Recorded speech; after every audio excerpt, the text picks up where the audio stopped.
مع اللقطة بنزيما البلانكو 1-0. مرنجي جميل كريم يسجل هدف أول أهداف القمة من علامة في أن يحققوا أولى بطولات الموسم في هذه البطولة التي أو في هذه المسابقة التي يقابلون هنا فالنسيا، والفوز يعني التوجه إلى النهائي وانتظار الفائز من مباراة الغد. كافاني خطيرة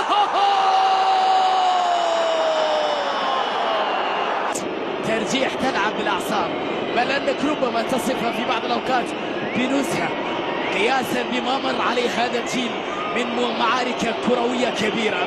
الدور لفالنسيا والركلة لفالنسيا والانتظار مع هذه الكرة أمام كورتوا، التسديدة وفالنسيا يبقى. الدور على اسينسيو من جانب ريال مدريد. أظن أنه ريال مدريد إذا سجل هذه الركلة خلاص تقريبا سيكون في النهائي، سيكون من الصعب على فالنسيا بعد ذلك العودة. الكرة من جانب ماركو اسينسيو امام مارداشفيلي. اسينسيو حطها في ضاعت، ذلك سيعني تأهل ريال مدريد الى المباراة النهائية، وتكون خيبة امل لغاتوزو بعد مباراة كبيرة جدا. جايا امام كورتوا، الفرصة للعودة يا فالنسيا ام هي لكورتوا؟ هي لكورتوا.